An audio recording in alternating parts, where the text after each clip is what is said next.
Occupational English Test, Practice Listening Test. This test has 3 parts. In each part, you'll hear a number of different extracts. At the start of each extract, you'll hear this sound. You'll have time to read the questions before you hear each extract, and you'll hear each extract once only. Complete your answers as you listen. At the end of the test, you'll have 2 minutes to check your answers. Part A. In this part of the test, you'll hear 2 different extracts. In each extract, a health professional is talking to a patient. For questions 1 to 24, complete the notes with information you hear. Now, look at the notes for extract 1.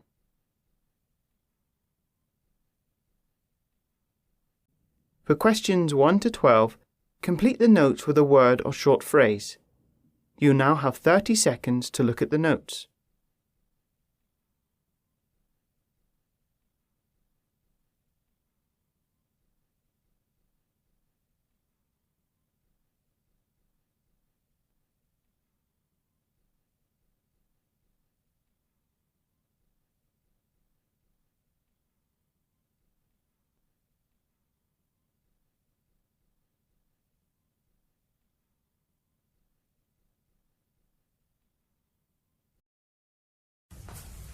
Could you please state your name and your birth date?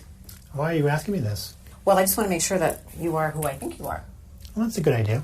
Ron Jones, December 15th, 1955. Okay, and this is really just a safety check just to make sure I've got the correct patient. And I do. My name is Sue, and I'm one of the nurses here. Pleased to meet you. Thank you. I'm going to just be asking you a few questions, a bit of a history, and I may be taking notes. It's just about that. So, what brings you to our clinic today? I've got a cough, but I've had a cough for a while now. This past week, it seems to be getting worse, and I'm coughing stuff up. Some stuff. Can you tell me about the stuff you're coughing up or the sputum you're bringing up? It seems yellowish, but maybe sometimes greenish looking. And how are you feeling generally overall? Well, I feel a bit tired all the time. Okay. Are you having any fever or chills? No. No? Are you on any medications? Yes, I had been taking some antibiotics. Okay. They didn't seem to do much, so I stopped taking them. Okay, well, I'm just going to give you a little information. Antibiotics work best when you take the whole dosage. If you start and stop them, the bacteria might not be killed, and then it can come back and be a little bit stronger. And it's one of the medications where you should take the whole dose with, and it's usually only 7 or 10 days at a time, but you should take all of it. Oh, I didn't know that. Thanks for the information. Oh, no problem. Back to your cough. Are you a smoker? Yes, I smoked for a long time. Okay, can you tell me how many years of smoking that is? 2 packs a day, just about. And for how long? 35 years now. Have you ever thought about quitting? Yes, but it's really hard now. Yeah, I've heard that it is. I haven't experienced that, but I have some information on a smoker's helpline. Would you like to see that? Sure. What have I got to lose? Okay. Well, I'll give that to you before you leave. I know you've told me you don't have a fever, but I would like to take your blood pressure, pulse, your vital signs just before the doctor comes to see you. So is that okay with you? Sure. And I'd like to listen to your chest as well. Okay. Okay, good. Well, I'll get that ready. First, I'm going to take your temperature.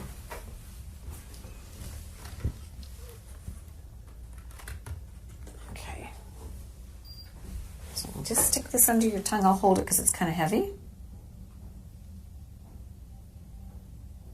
Should be beeping in a minute.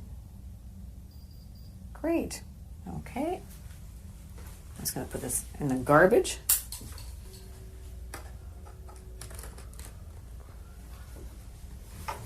And I'm going to take your blood pressure. Now I need to climb up and grab this. You've had your blood pressure done before? Yes. Okay. So I need your arm. Just going to pull your...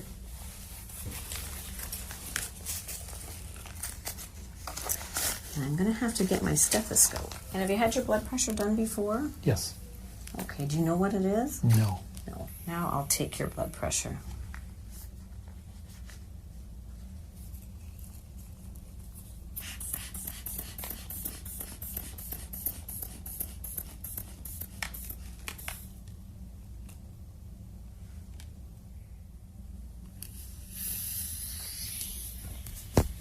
Thank you.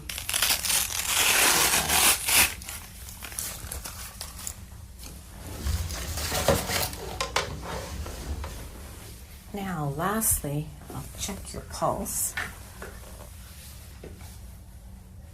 Excuse me.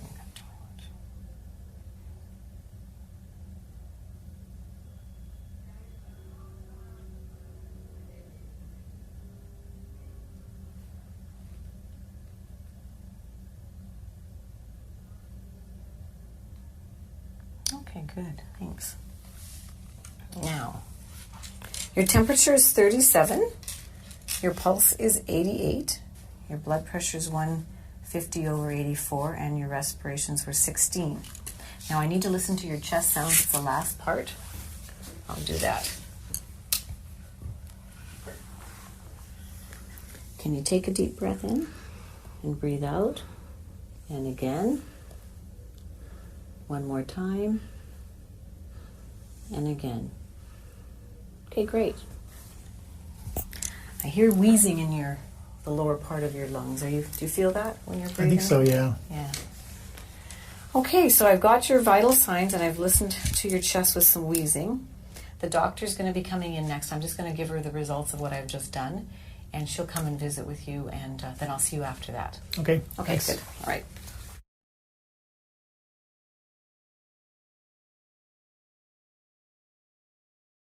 Okay, I'm back. The doctor has heard the very same things that I heard. She's told me she's going to give you some inhalers to use at home. Have you ever used an inhaler before? Yes, I have, but they've even shown me how to use a spacer. Oh, that's great. The spacer is supposed to help get the drug down deep into your lungs where it can work where it's supposed to. And have you ever had 2 inhalers before? No, why?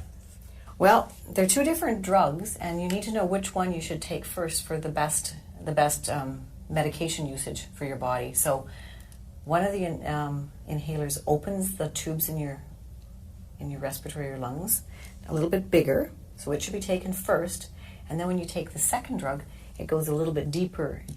The passageway is bigger, so it can go down into your lungs better, and it's an anti-inflammatory, so that drug is best to go second to get down to where the inflammation in your lungs is happening, causing you some problems. I had no idea that it would matter which one I took first. Yeah, you know what? Many people don't know that, so that's why I explained it, because if you understand, it makes so much more sense in how you should take them. I've learned a lot today, both about antibiotics and now inhalers. Yeah, good. I'm glad I could help with the information and anything. So what's next? Well, I think you can go home with your prescriptions. The doctor wants you to come back in about 10 days and take another course of antibiotics, but the whole dose. And 10 days later from now, you can make an appointment. So you make the appointment today on your way out, and you'll be seen again then. Okay, thanks for everything. I'll see you next week. Oh yeah, can I get that helpline number? Oh, right, I did get it when I was out of the room, so here it is. It's for you, the helpline number, and you give them a call and see what happens. Okay, thanks. Okay, great. Bye. Bye-bye. Mr. Murray, I'm Dr. Corbett. Nice to meet you. Yes, sir. Nice to meet you. Yeah, first time we've met. Yes. Yeah. Yes. So I understand you made an appointment for an examination. Yes, correct.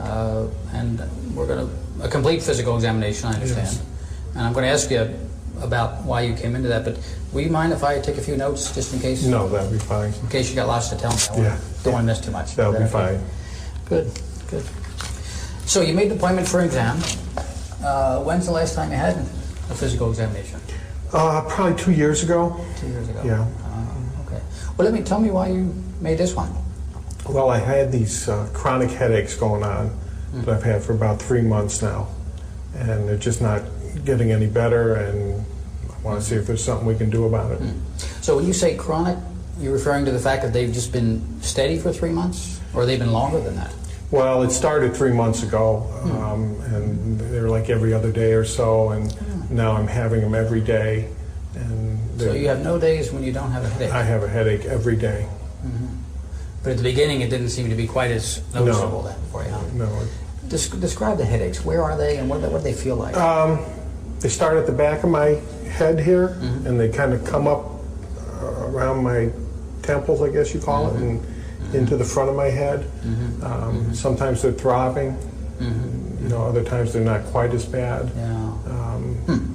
So it's both sides of your... and it Yes. starts in the back and comes up the front. Correct. Do you have a headache all the time? Or does it just come in episodes? Well, I have a headache all the time until I take something. I take Advil and Tylenol that seem to help it, and that eases it up. Is it ever gone? Or is it com- always something there? There's always something there. I always know it's there. It's just the intensity of it. I see. Can you tell me a little bit more about what you notice? For example, when is it the worst? At night, in the morning? Or doesn't it make a difference? Well, it doesn't make a whole lot of difference. When I don't get enough sleep, it's really bad.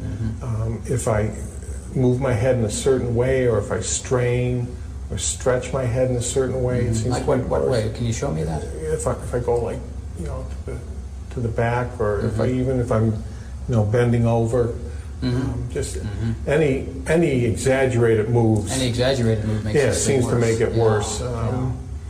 And if I don't take the Advil and the Tylenol, it seems to be worse. Makes it worse too.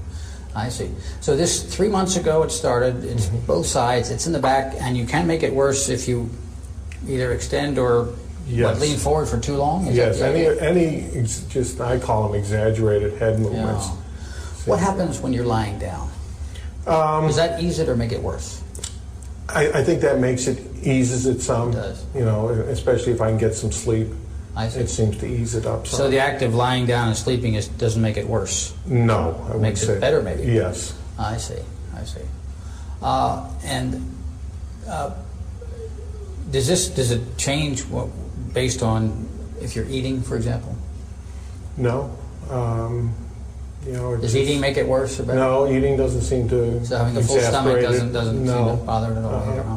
How about if you're concentrating, is when you're driving or reading? No, it doesn't make it worse, except when it's really bad. I have a hard time focusing. Okay, You yeah, know. that's helpful. Yeah. Yeah. Does it ever seem to be more one side than the other? No, it always seems to come up and be just, it kind of like meets in the middle. Meets in the middle, huh? Starts in the back, Yeah. goes around, meets in the Meets middle. Like a tight band. Yep. And the part that's always there is what? In the back or all over? I would say in the back. In the back Yeah. of it too. It always starts in the back. I got rear-ended in a car accident, and I can remember my neck got jerked, and I had a sore neck for a couple days, and then the headache started shortly after that. So that accident started this thing off. That's when it all So started. you had no headache before this? No, I had no That's helpful. previous headaches. So before. tell me about that. How fast were you? Were they going? Well, it wasn't very fast. It was in a parking lot, and I was backing out, and somebody else was backing out the other way, and we met. And I just remember that jerk of my head, Gotcha. and having a stiff, sore neck. for So a couple both days. cars couldn't have been going more than start up. Yeah. Okay. 5 miles an hour or something like that. Did you strike your head when that happened? No. Did you recall? Not that I recall. Yeah. I just remember it kind of being, I guess they call it whiplash. Did you get out of the car right away? No, I sat there for a few minutes, and then I got out of the Did car. you? It startled me. Did you? Yeah. Then you said the headache started after that. How long after the actual accident did the headache start? 3 or 4 days after. So it wasn't right away. There was a Wasn't little right bit of away, a warm up. yeah. There was a kind of an interval in there where you Yes. felt fine. I see. Did you think that you had hurt yourself? I didn't think I really had hurt myself. I didn't, you know, I felt startled and, you know, just kind of shaken, but I didn't feel like I was really injured. It didn't. Okay. I didn't go to the hospital or anything like that. Yeah. Have you? And you said you take some things for it. What actually helps it? What do you? Tylenol and Advil. I take, I guess it's, How much do you take? I take a lot. I take 16 Advils, 4 tabs, 4 times a day, Wow. and I take, Self-prescribed? yes, 2 Tylenols 4 times a day. So I'm taking 8 Tylenol and 16. 24 pills a day. Wow. I take it you warmed up to that you weren't using Right. that. I started out I with less see. and it wasn't working, so I just I kept see. adding to it, and it does give me some relief. It's a lot of medication. It doesn't, yeah, it seems like too much. That's one Does of that- the reasons I came to see you. Good for you. Yeah. Does that mean it just keeps getting worse? The headaches just kept getting worse, and the severity of them, yes. Yeah. That's a lot of medication. Yes. Before you had this accident, did you use those medications much, if at all? No, very seldom. No, never had to take that kind of thing with any regularity at all? No. Okay. I need to know, too, what else do you experience? Anything else? Does this make your body feel different or painful or uncomfortable in any way? It makes you feel stressed. I feel stressful with it. I can't sleep well. It's uncomfortable. Yeah. It's just kind of a nagging thing that's there all the time. Does it bother your shoulders, your arms? You feel anything down here? No. Strength? Pretty good. Tingling? No. Not really. How about just being able to use your arms in normal motion? Yeah, That's not disturbed at all? No, that's fine. I see. That's fine. I see. Wow, so you had an accident. Took a couple of days for this thing to get to you, 3 or 4 days, but then it started bothering you and persist, and now almost has this stubborn worsening. Is that what I'm... Daily. Daily. What kind of work do you do? I work in a car dealership. I'm a service manager. Oh, yeah. Yeah. So has this had an impact on your ability to just do your normal stuff? Well, again, it has in that it's uncomfortable. I feel stressed because of it. I'm able to do my job. I like my job. You can do your work. Have you missed any days from work? I think I missed 2 days in the beginning, but I've been at work since then. I'm able to go to work, but I make sure I have my Advil and Tylenol with me. Other than that, I'm working. You sound like a great okay. employee to me.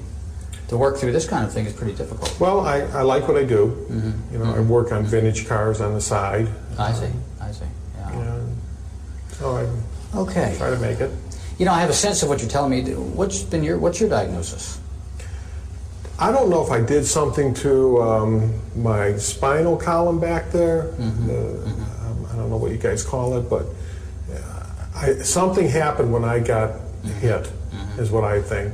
A jerk did something. Other than that, I don't know what it is. But you're fairly sure there was a couple of days in there where it wasn't obvious to you that there was anything wrong? Other than it just being sore. Okay. It was sore and stiff. But the headaches didn't start, like I said, until about 3 or 4 days later. So there was some discomfort Yes, right there away. was. But you would call it more soreness or stiffness Yes. than actual headache like you're having now. Okay. Right. Gotcha, yeah. I need to know a few more things about the effect of this on you. How's your sleeping? Do you sleep okay? I don't sleep well at all. Why not? The headache, the discomfort, it's hard to get to sleep. I sometimes can get to sleep and then the headache wakes me up. So my sleep patterns have been totally disrupted. So how much sleep are you getting at night compared to what you'd like to get?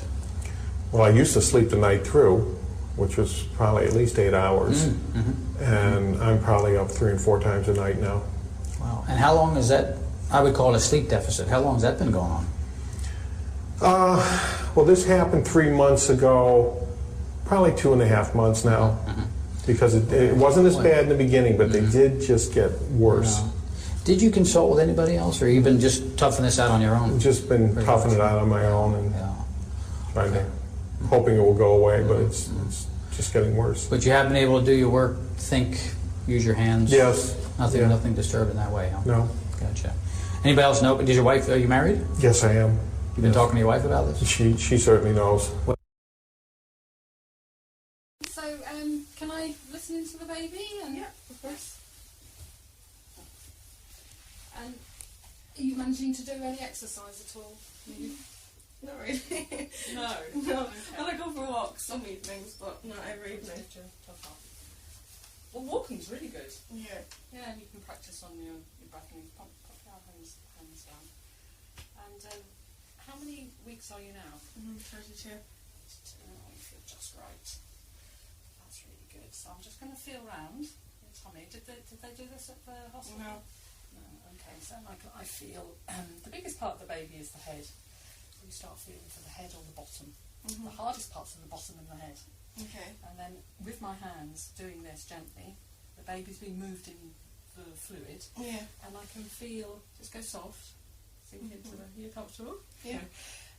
It's not easy with a camera on you, is it? And I can just feel the back of the baby, which is over on this side. Okay. And then this might, because I'm pressing down, so take a breath in. And as I press down, it might be a little bit uncomfortable, you breathe out, go. Oh, very good. And we'll do that again. And then breathe out. Okay. So the head's down. That's the bottom then we're feeling here. This bit here, because the widest part is down there and there's plenty of space. Yeah. You know, nurses often play an integral role in all of our lives. They're the comforters and caregivers in the best and worst of times. And this week is National Nurses Week, by the way. And Perry has a very touching story of a nurse and her patient. Yeah, well, Nicole Leroy has lived this story for the last year and a half, but it's just now being told.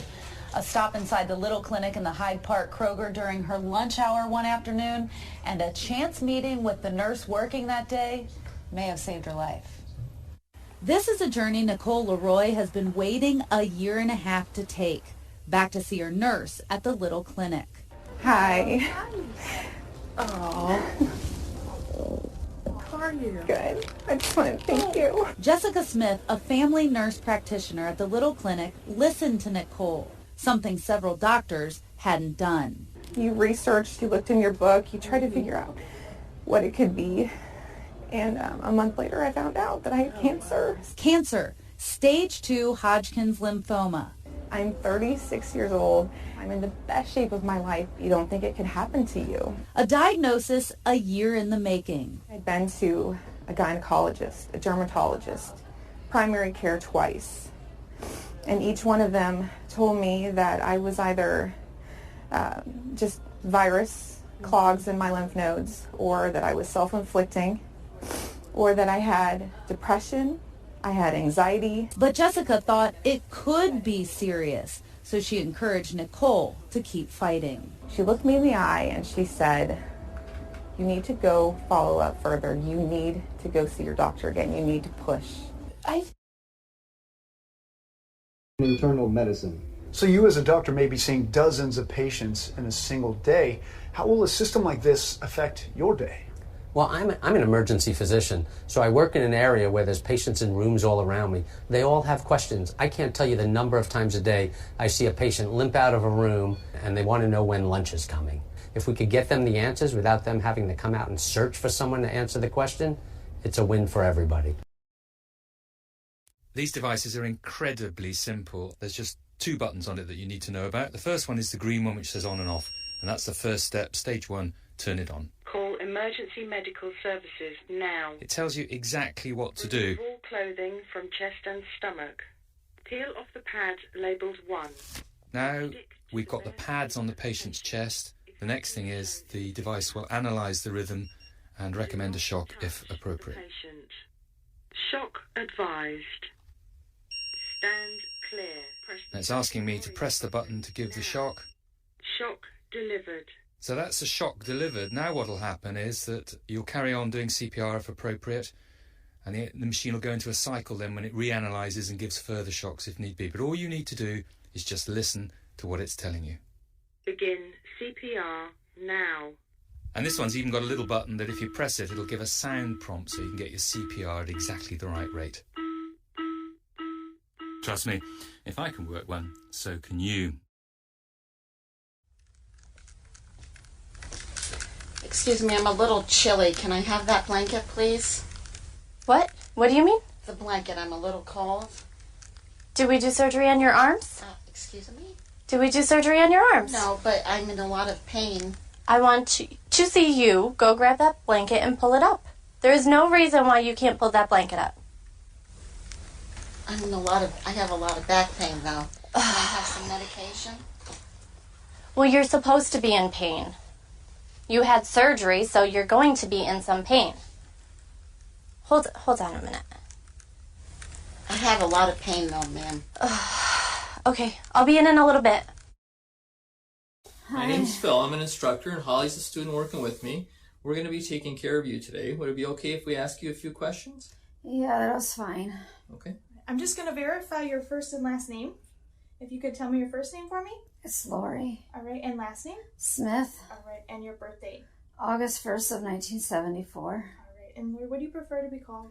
You can just call me Lori. All right, it's nice to meet you. Thank you. Yes, nice to meet you.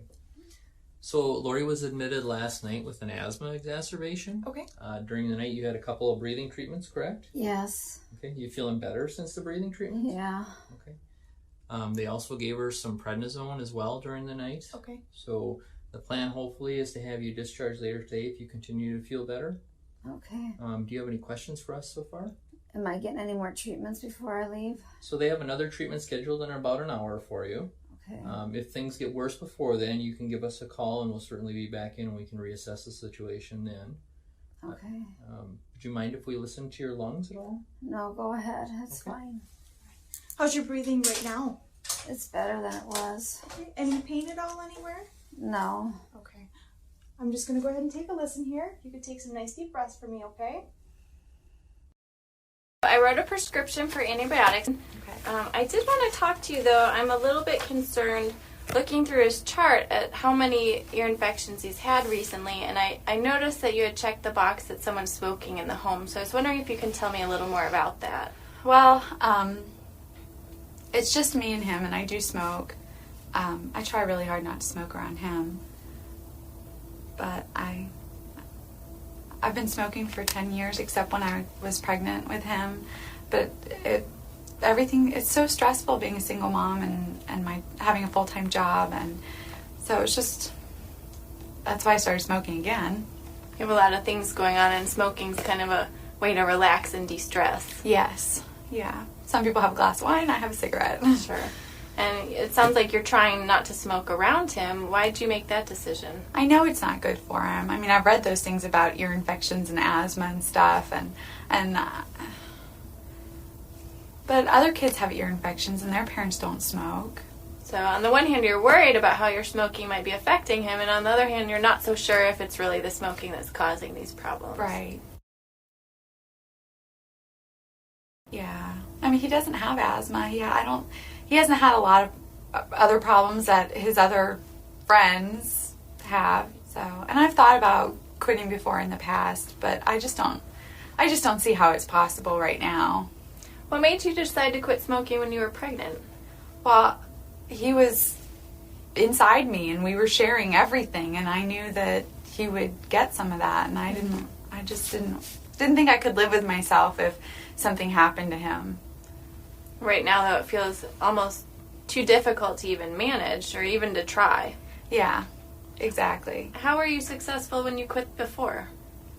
I don't know. I think about it now. I don't even know how I did it. I just did it. You know, I just couldn't imagine like him not being born or going into labor early and him having problems and stuff like that, all the stuff that they talk about with women who smoke. So that was just enough to say, okay, you know what, I'm not going to risk that. Mm-hmm. So the risks were so scary then that you were able to stop, but they don't feel as scary to you now. No, I mean, we're two separate people, and like I said, I try really hard not to smoke around him. I'm pretty good about that. I don't let other people smoke around him. So you're doing the best you can do. Yes. Yeah. Okay, but it sounds to me too like part of you really does want to quit. Yeah, I know that I need to, and I keep every new year I say, okay, this year I'm going to quit smoking, but then something happens and it just doesn't. It's on your to-do list. It's just not making it to the top. Yeah. If you did decide to quit, on a scale of 1 to 10, where 1 is not at all confident, you don't think you could do it, and 10 is you feel pretty certain that you could, where do you think you fall right now? Probably like a 5. Kind of in the unsure area. Like, I know I've done it before, so I know I can do it, but at the same time, it just seems really hard, and it's not the same situation. Well, what made you say 5 rather than 2 or 3? I know all the ways it's bad for me, and I don't want him to grow up thinking that it's okay to smoke. I don't want him to use any kind of, I don't want him to chew or anything like that. So I know I need to, especially before he gets old enough to understand what mommy's doing, but I just don't know if I can do it. Okay. So it sounds like you have a lot of reasons why you'd like to quit. You have been successful quitting in the past. And right now you're just feeling a little bit hesitant about your ability to do it. Yeah. Where do you think we should go from here? I don't know. I'd like some help. I just don't know what kind of help I need. Sure. Well, if you'd be interested, that's something I can definitely talk to you about. There are a lot of new options that can actually help people be way more successful in their attempt at quitting. There's different medications you can try. I don't like medicine. Okay. There's also a lot of support groups and classes that you can take where you have other people to go through it with you, and sometimes just having that support can be a big part of it, especially for people like you where smoking is such a stress reliever. That sounds nice, but I'm not sure if I have the time for all that. Sure. It feels like something that would take up a lot of time and maybe not fit into your life. I wonder if we could talk about some options that might fit into your life. That would be really nice. Okay, well, if you're willing, then we could set up another appointment where you could come in and we could talk more about that. I would like that. That would be great. Great. Thank you. Sure. Here on the Health Report, we cover all sorts of research. The Mediterranean diet, what fat is right for you, how much salt is safe, diets to protect you from diabetes, early death, heart disease. So this next segment is actually a bit perturbing. We're being told that almost all this research is wrong. Yes, John Ioannidis is Professor of Medicine at Stanford University, and he says the scientific approach taken by nutritional researchers is nowhere near rigorous enough, and we have to go back to basics if we're to learn anything significant about how diets impact health. Thank you for inviting me. Now, we've had you on lots of times before, talking about various things and demolishing a few iconic areas of health and research. You're arguing that nutritional research needs radical reform. On what basis do you say that? Well, there's clearly a factory of papers being produced in nutrition epidemiology in particular that don't meet very high standards of credibility. The type of research that is being done in nutritional epidemiology, it's not an issue that there's bad scientists involved in it. You know, maybe excellent scientists are involved in it, but the odds of getting it right are extremely small. Let's look at that in a moment, but you quote in your paper some really bizarre conclusions that you might come to from if you've believed past nutritional research. Do you want to just tell us some of those bizarre findings and their relation to either longevity or shortened lifespan? Most of these studies are not experimental. They're not randomized. They're just observing people who report what they eat, and they take that seriously, that this is reflecting exactly what they ate, which is one major assumption. Second, people take these behaviors and these numbers as causal, which means that they look at the numbers and they translate them to an effect of these nutrients or of these foods on mortality. And then they also make another assumption that these risks are applicable to the entire lifespan. So then, let's take a number like 15% relative risk reduction in mortality or 15% increase in survival, which is a typical number that comes out of these studies. And this is the number that is the summary of all the data, for example, on what is the benefit with eating 12 hazelnuts a day. Right. If you translate that to a gain in survival, you take 80 years, you multiply that by 15%. This looks like a 12-year gain in survival just by eating 12 hazelnuts a day, or literally one hazelnut a day would give you one more year of life as a benefit. It's a ridiculous calculation. It is not so, of course. Even if you believe that one of these foods or one of these nutrients or a couple of them may be important, it's impossible to believe that every single food, every single nutrient will have such tremendous benefits or such tremendous risks. So you get there because of there's multiple levels of unreliability. Is that what it is? That essentially the food diary is unreliable, they're not controlling for other factors such as education and other environmental factors properly, and they all conflate together to give you bizarre results? Is that what's going on? Exactly. It's a problem at multiple levels. It's an extremely difficult field to study. And it doesn't mean that observational studies, that epidemiological studies get it wrong all the time. In many other fields, the problems are much more straightforward. For example, we know for sure that smoking is killing zillions of people. It will kill 1 billion people in the next century unless we do something.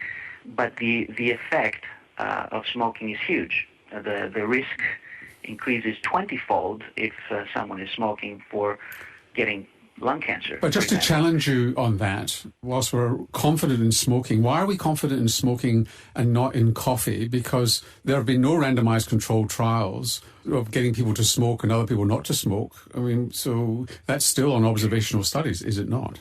The major difference with smoking is that the effect is tremendous. We're talking, as I said, of a 20-fold increase in risk of lung cancer, 10-fold increase in cardiovascular disease. Many other diseases have tremendous increase in risk. For each single nutrient, each single things that we eat or drink, the effects, even if you take these studies literally, are much, much, much smaller. And based on what we know from some randomized trials that we have done, the effects are pretty much close to null, if not exactly null. I mean, it's very likely that they're exactly null, which means that it's a complete waste to even try to pursue them any further. What about... We cannot really use epidemiology to study a relative risk of 1.01.